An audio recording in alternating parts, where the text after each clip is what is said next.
Hace unos días el gobierno de la Ciudad de México anunció que está buscando que algunos de los programas que utilizó durante la pandemia sean de manera permanente incluso después de esta emergencia. Y uno de estos está relacionado con el trabajo en casa, el famoso home office.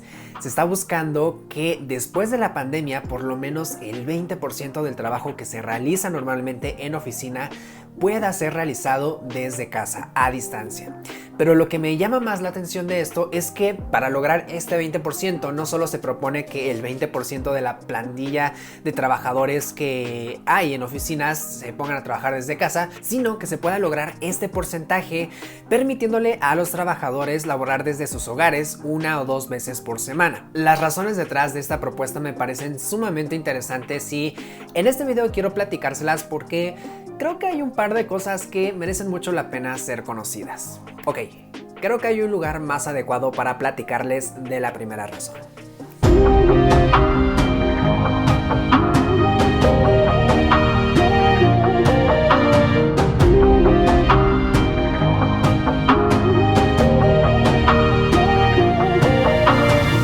No olvides en pulsar el botón de me gusta y suscribirte al canal si te gustó este video. La primera de estas razones es por el medio ambiente.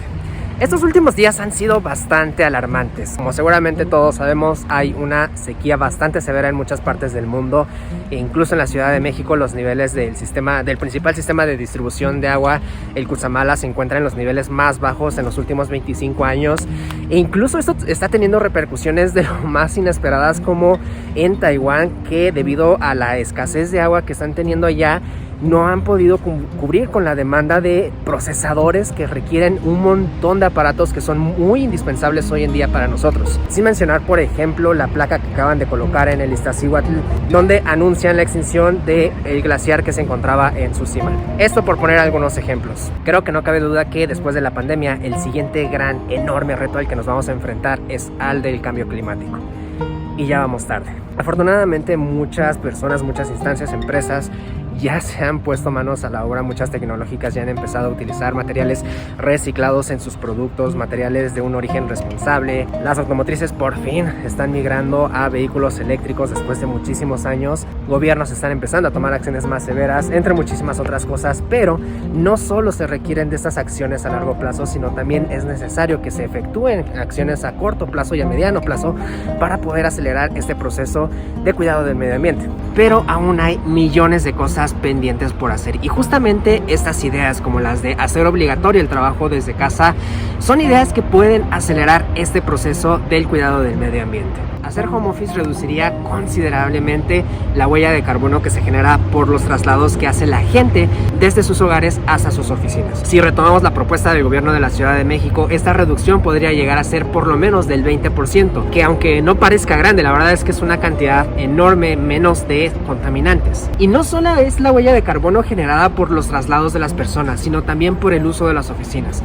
Tener un uso más responsable de las oficinas puede reducir la cantidad de emisiones de carbono producidas por el aire acondicionado, la iluminación y demás elementos que muchas veces en las oficinas no es necesario que estén encendidos todo el tiempo.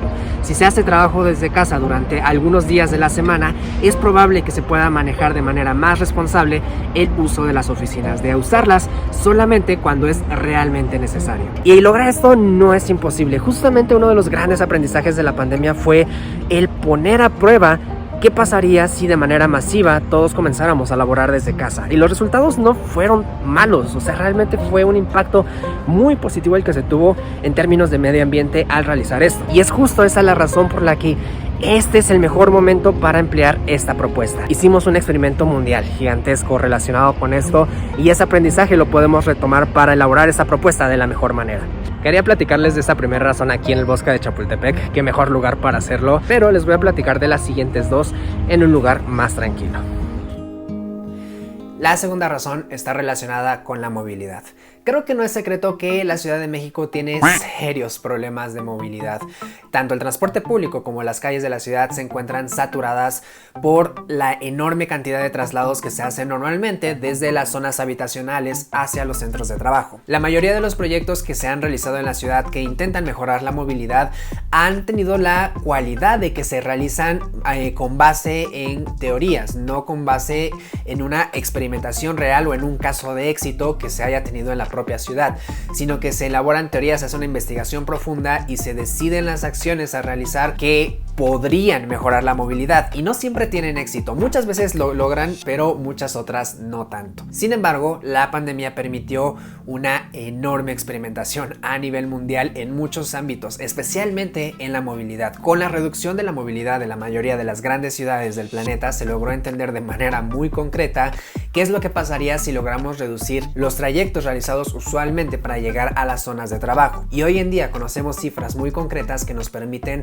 entender o saber qué nivel de reducción de movilidad necesitamos lograr para poder desaturar los transportes y las vialidades de las ciudades. Justo por eso la propuesta de reducir la movilidad en la ciudad a través de la implementación de un programa obligatorio de home office podría ser una enorme diferencia, porque con esta propuesta se lograría reducir por lo menos un 20%, y aunque probablemente aún se realizarían muchísimos viajes a lo largo de la ciudad, un 20% haría una enorme diferencia ante un transporte saturado y con muchísimos retrasos entre un transporte medianamente saturado pero sin retrasos y un viaje mucho más rápido de lo que se hace actualmente. Pero esta reducción de la movilidad tiene un segundo efecto que me parece muy curioso. Las personas, ya sea que trabajen en una oficina o trabajen en una casa, tienen ciertas necesidades que necesitan cubrir sí o sí. Normalmente esas necesidades se cubren en estas zonas de oficinas o donde se encuentran trabajando, por lo cual estas zonas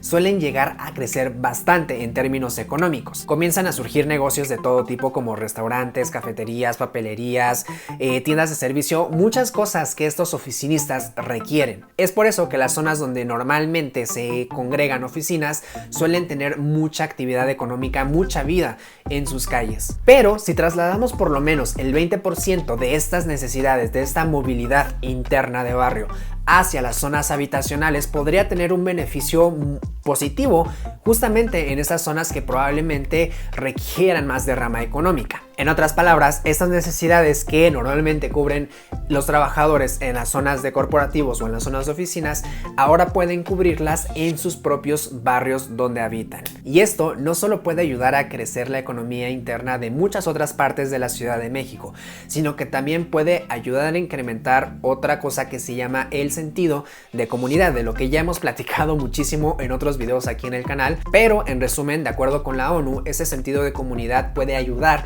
a incrementar la seguridad de los barrios en las ciudades del planeta. Es un tema sumamente interesante, les voy a dejar links aquí abajo por si quieren conocer más, pero es un muy interesante efecto secundario que podrían tener otras partes de la ciudad por el simple hecho de cambiar los hábitos de movilidad. Todos estos cambios son buenos para la ciudad, pero lo son aún mejor para la gente, lo cual nos lleva a la tercera razón, que mejora la calidad de vida. Conozco a gente que llega a perder hasta 6 horas diarias por los trayectos que hacen desde sus casas hacia sus centros de trabajo y de regreso, lo cual es una cantidad gigantesca de tiempo. Si nos ponemos a pensar en esas 6 horas, podríamos conseguir otro trabajo cercano a nuestra vivienda y obtener más dinero del que nos quita el estar transportándonos de un lugar a otro. Llega el punto en que realmente merece la pena analizar si es necesario hacer viajes tan largos, y el simple hecho de permitirle a la gente que pueda trabajar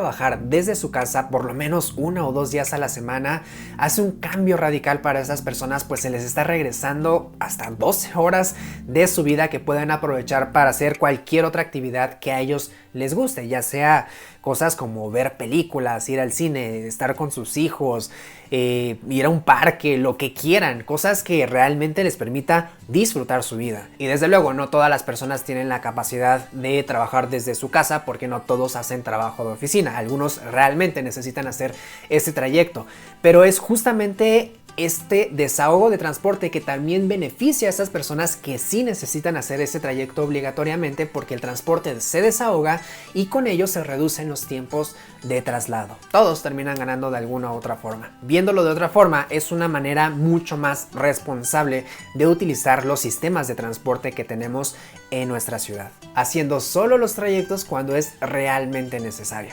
Y aunque no lo parezca, la reducción del tiempo libre para que las personas puedan hacer actividades de recreación puede llegar a ser bastante problemático, pues puede ocasionar serios problemas de salud mental entre la población, lo cual repercute en muchas otras situaciones bastante feas de hablar que terminan por volver a la ciudad más inhabitable. Y por otro lado, desde luego también la pandemia nos lo ha enseñado, trabajar 100% desde casa no es tan bueno que digamos. Tarde o temprano vamos a requerir de una interacción personal presencial, por lo cual la propuesta de hacer home office por lo menos 1 o 2 o 3 veces a la semana me parece muy buena. Pero a ver, en términos urbanos, la verdadera solución para reducir los largos trayectos entre las casas y los centros de trabajo es la descentralización de los centros de trabajo en sí. Pero hacer un proyecto de regeneración urbana que logre esta descentralización es muy tardado y costoso. No es imposible, pero un proyecto de esa magnitud no se puede lograr en el corto plazo. Y la verdad es que debemos acelerar un poco las cosas, no solo por la salud de las personas, sino también por el cuidado del medio ambiente, como ya vimos en las razones anteriores. Y es por esta razón que la propuesta de permitir el trabajo en casa por lo menos al 20% del trabajo que se realiza en oficina me parece una solución muy interesante que se puede ejecutar en el corto plazo de una manera, como ya vimos en la pandemia, muy sencilla. Los beneficios de esta propuesta son buenos. Ya experimentamos muchas de estas cosas durante la pandemia, pero aún hay mucho que hacer para evitar que esta propuesta termine siendo contraproducente. Hay un montón de reglas que deben describirse a manera de ley para evitar ciertos problemas que puedan llegarse a dar en un futuro. Pero creo que vamos por buen camino con el simple hecho de poner sobre la mesa esta idea. Hasta aquí voy a dejar este video. ¿Ustedes qué opinan de esto? No duden en dejar su opinión en la sección de comentarios aquí abajo y con muchísimo gusto las estaré checando. Muchas gracias por ver, nos vemos en el siguiente. Adiós.